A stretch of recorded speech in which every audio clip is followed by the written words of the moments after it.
Estas son las notas que nos envía a esta hora de la tarde nuestro jefe de información, Mario Toledo. El presidente Andrés Manuel López Obrador encabezó este jueves la ceremonia por el aniversario 110 de la Marcha de la Lealtad, evento donde la Secretaría de la Defensa Nacional refrendó su compromiso y lealtad con el gobierno y el pueblo mexicano. También le informo que el presidente Andrés Manuel López Obrador tuvo un reencuentro con Norma Piña, la ministra presidenta de la Suprema Corte de Justicia de la Nación, y el presidente de la mesa directiva de la Cámara de Diputados, Santiago Krill, precisamente en este evento por el 110 aniversario de la Marcha de la Lealtad o por la Lealtad, y tras la polémica que se generó el pasado 5 de febrero en el marco del 106 aniversario de la Constitución. Al evento que en esta ocasión se realizó en el Centro Histórico de la Ciudad de México, el primer mandatario estuvo acompañado de su esposa Beatriz Gutiérrez Müller y asistieron desde el secretario de la Defensa Nacional, el de Marina y también el presidente del Senado, Alejandro Armenta. El titular de la Unidad de Inteligencia Financiera de la Secretaría de Hacienda y Crédito Público, Pablo Gómez, dio detalles en la mañanera de la demanda civil que lleva el gobierno de México en contra del exsecretario de Seguridad Pública en tiempos del panista Felipe Calderón, me refiero a Genaro García Luna, y la red de corrupción que encabezó durante casi 20 años, en los que se desviaron recursos del erario a paraísos fiscales y a Miami, Florida. Denunció que García Luna tejió una red de corrupción y lavado de dinero para beneficio personal y de sus socios cercanos, la cual operó con impunidad durante 20 años. Presentó datos relevantes sobre el juicio de carácter civil que se lleva a cabo en Florida en contra de García Luna. Esto no tiene nada que ver, por cierto, con el juicio que se le sigue al ex superpolicía en tiempos de Felipe Calderón en Nueva York, allá en la Corte del Distrito Este de Nueva York, en Brooklyn. Le decía que presentó datos relevantes sobre este juicio de carácter civil que se lleva a cabo en Florida en contra de García Luna y de una serie de personas y de empresas que formaron parte de la red de corrupción encabezada por este sujeto. Gana Cárdenas Palomino, magistrados salvaron a superpolicía de Calderón y no hay nada que hacer, acusa precisamente Pablo Gómez. En la mañanera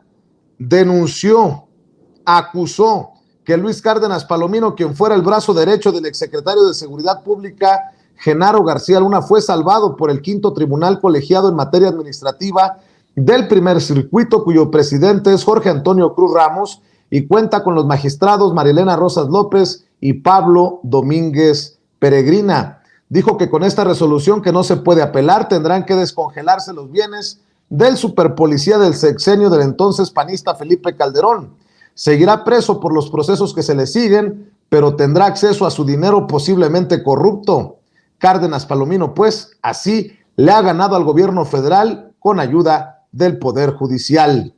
Fiscales generales republicanos de 21 estados solicitaron al presidente de Estados Unidos, el demócrata Joe Biden, y al secretario de Estado de Estados Unidos, Anthony Blinken, que designen a los cárteles mexicanos de la droga como organizaciones terroristas extranjeras. En una carta, los procuradores, todos republicanos, pidieron a la administración ejercer el poder que le ha conferido el Congreso para tomar medidas rápidas y decisivas para abatir este mortífero azote, pues con ello liberará recursos para enfrentar la crisis mortal de los opioides con la seriedad que se merece. En la carta expusieron que la crisis de los opioides ha afectado a todos los estados, condados, ciudades, pueblos y comunidades de los Estados Unidos. Y hay que decirlo, el año pasado más de 100,000 estadounidenses murieron por sobredosis de drogas y los opioides sintéticos como el fentanilo fueron responsables de más de la mitad de las muertes. En la carta, el fiscal general Millares explica que el gobierno de Estados Unidos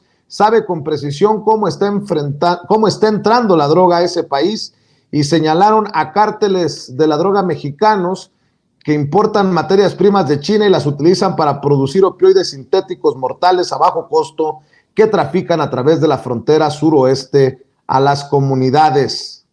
Con los votos en contra de Morena y sus aliados, el Pleno del Congreso de la Ciudad de México rechazó la solicitud de licencia indefinida del diputado del PAN, Christian von Roerich, quien se encuentra prófugo desde el 8 de diciembre pasado, cuando la Fiscalía Capitalina giró una orden de aprehensión en su contra por los delitos de uso ilegal de facultades y asociación delictuosa. Con 27 votos en contra y 23 a favor, el Congreso de la Ciudad de México le negó este derecho al coordinador del grupo parlamentario del PAN, por lo que seguirá siendo diputado activo, pero en caso de juntar 5 faltas consecutivas el próximo martes, los diputados de Morena solicitarán a la mesa directiva llamar a Federico Chávez Semerena, diputado suplente de Buenrerich. La petición del diputado llevó la decisión ordinaria del Congreso capitalino a un debate entre Morena y el PAN, después de que la mesa directiva diera lectura al comunicado que envió el legislador con fecha del 8 de febrero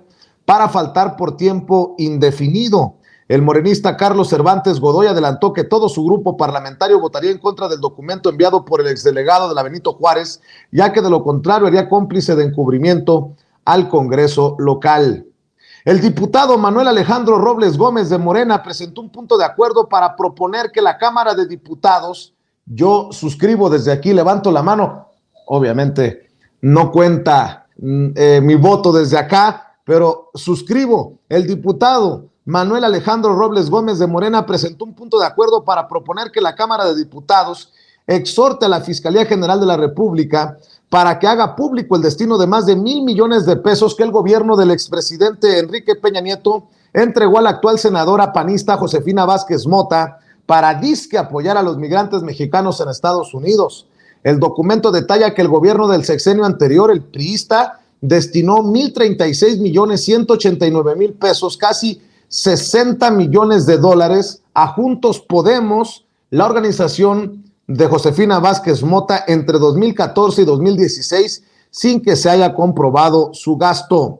Reactivó la Fiscalía General de la República una investigación en contra del excandidato presidencial del PAN, Ricardo Anaya Cortés, por un crédito hipotecario de más de 5,570,000 pesos que obtuvo para, según su propio dicho, adquirir un terreno baldío en Querétaro.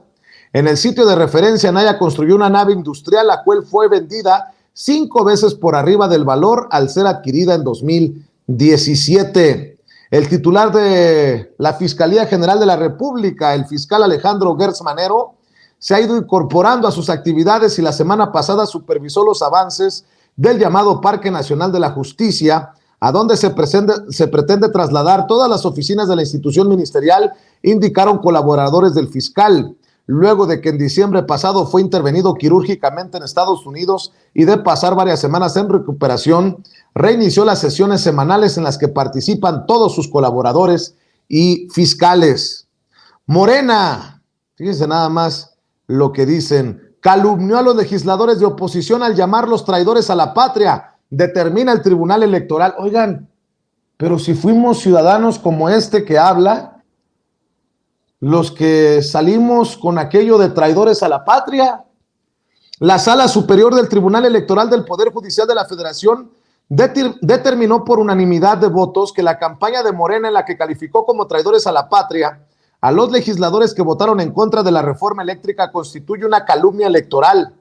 En su sesión del 8 de febrero, el magistrado Felipe Alfredo Fuentes Barrera, a cargo del proyecto, señaló que los promocionales contra los legisladores no pueden considerarse como críticas severas que estén amparadas por la libertad de expresión, sino que constituyen una calumnia electoral. El magistrado determinó, tras un análisis, que Morena utilizó en sus promocionales información inexacta e imágenes alteradas para imputar directamente el delito de traición a la patria con la intención de dañar la imagen de los partidos políticos. Ay, sí, como si no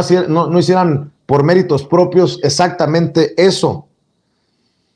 Cuyos legisladores votaron en contra de la reforma en el contexto de los procesos electorales 2021-2022. Además, consideró que la expresión traidores a México no tiene la finalidad de emitir una crítica o generar un debate político en torno a la reforma eléctrica, sino imputar un delito previsto en el Código Penal Federal por presuntamente traicionar a la ciudadanía. Bueno.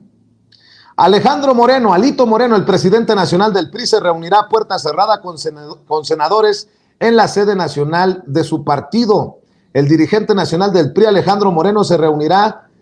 a puerta cerrada en la sede del PRI con el grupo parlamentario del Tricolor en el Senado, donde se espera la presencia del coordinador Miguel Ángel Osorio Chong, tras el último diferendo entre ambos, luego de que Moreno Alito Moreno asistiera a la plenaria de los senadores del PRI sin ser invitado formalmente, según lo declaró Miguel Ángel Osorio Chong. Finalmente se habría pactado esta reunión para hoy.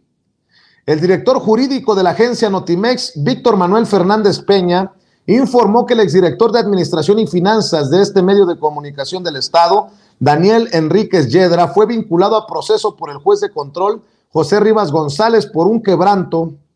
de más de 34 millones de pesos. Enríquez Yedra, quien laboró durante la administración de Alejandro Ramos Esquivel, compareció en el reclusorio norte, ya que está acusado por el delito de uso indebido de atribuciones por la cantidad de 34,229,000 pesos y que por el tipo de delito no tiene derecho a los beneficios de la ley para poder terminar su procedimiento penal de una forma anticipada. De las noticias que estamos siguiendo para ustedes, sin pelos en la lengua, sin censura.